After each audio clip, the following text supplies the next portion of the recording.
當我哋講到家庭暴力事件嘅時候咧，被打嘅一方有時都會喺度諗，會唔會係自己嘅配偶一時之間嘅衝動啦、情緒大爆發啦，以致控制唔到，於是乎咧錯誤出咗手打咗人。尤其是當事件平靜落嚟嘅時候咧，打人嘅嗰一方好多時候都會向自己嘅配偶道歉啦，請求原諒，希望寬恕。所以呢一個被打嘅對象，亦都基於坦白咁講，即係床頭打交床尾和，兩夫妻算啦，你反正都道咗歉，你下次唔好再咁樣啦，你要應承我唔可以再喐手喐腳啦咁。大家就好似冇事發生，解決咗一個暴力嘅事件咁樣樣。但係殊不知過咗一段時間，我哋唔知幾長㗎，因為唔同 case 有唔同嘅情況發生。誰不知過咗呢一段時間之後呢，呢個打人嘅配偶又因為某啲嘅事情挑動佢嘅情緒，又再大爆發，然後又再進行施虐嘅行為，又再打自己嘅配偶。於是乎呢個受虐者佢先慢慢覺察到，咦，點解自己同丈夫嘅關係經歷咗一次兩次，佢豈唔係應承咗我唔會再喐手嘅咩？豈唔係佢承諾咗唔會再咁做嘅咩？點解一次一次又一次咁樣嚟到發生呢啲暴力嘅行為？點解一次又一次咁樣打我嘅咧？到時候先至醒覺到，原來跌入咗一個家庭暴力嘅循環。有時候一啲受虐者佢哋唔想搞大件事，或者覺得原諒咗算數啦，反正都係一家人。但原來好容易就會跌入咗一個暴力嘅漩渦裏邊。同大家睇一段片段，係一位男士佢嘅分享，點樣喺屋企裏邊嚟到被太太去到虐待，然後再同大家分享家庭暴力嘅循環呢一個題目咧。咁我話咧就出去選購緊個助聽器，即係深水埗咁樣。跟住佢咧就話嗱，你再唔翻嚟咧，停收屍，即係人心惶惶，搞到一日到黑做呢啲用呢啲語言恐嚇，一時三刻告唔到上法庭咯。佢講咗出嚟又唔使咩成本，咁一日到黑用啲手段又打殺咁，精神即係。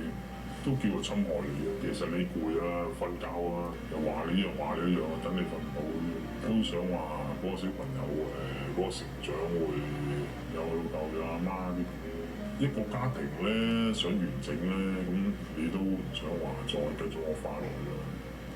咁唯有即係走下去咯。咁點知咧就越走又越過分啲咁咯，即係做大咗。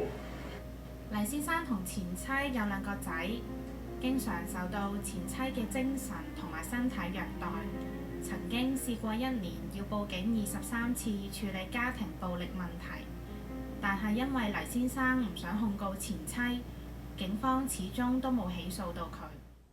恐嚇、人心惶惶、精神虐待、又打又鬧。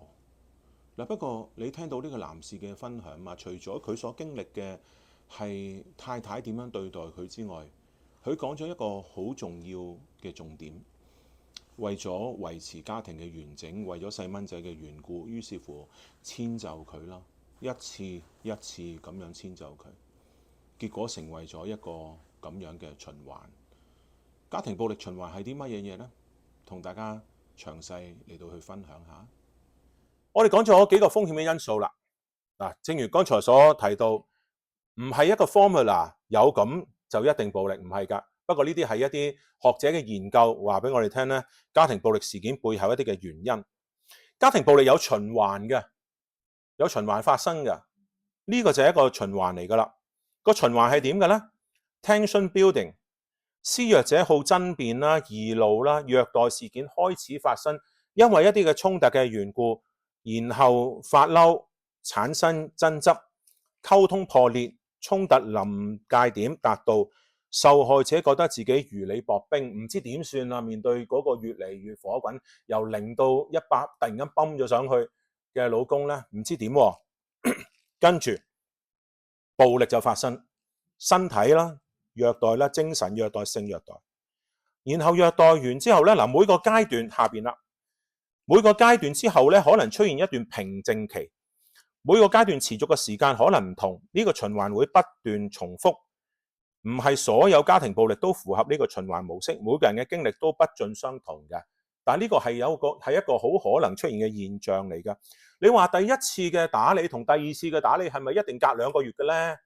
有啲唔係㗎，有啲隔大半年㗎，有啲可能係1年添嘅，有啲咧可能幾個禮拜嘅。唔同嘅 case、唔同個案都有唔同嘅情況發生嘅。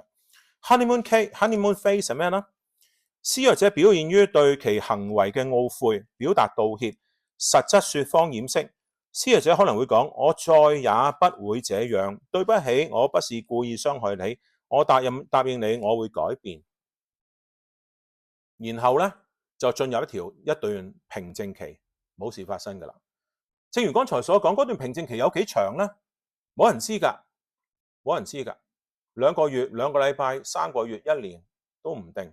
但係呢個循環呢，係好多嘅學者研究嘅時候發覺，家庭暴力有一個咁嘅現象，就係有事爭執打，跟住道歉，然後平靜，再有事出現爭執打道歉平靜，係一個咁樣嘅循環嚟。留意呢個家庭暴力嘅循環，我哋有冇已經跌咗入去一個咁樣嘅循環裏邊呢？如果我哋覺察到呢個問題嘅時候，盡快尋求幫助係重要嘅。希望呢段片段能夠幫助到大家。如果你喜歡呢段片嘅，亦都希望你能夠俾個 like、subscribe 呢個頻道，亦都希望你聽完之後可以留言俾我哋，讓我哋知道你自己嘅一啲嘅感受，或者你所期望聽到嘅題目，甚至乎你可以將呢段片段 share 出去俾一啲有需要嘅人，同佢哋嚟到分享嘅。多謝各位，再見。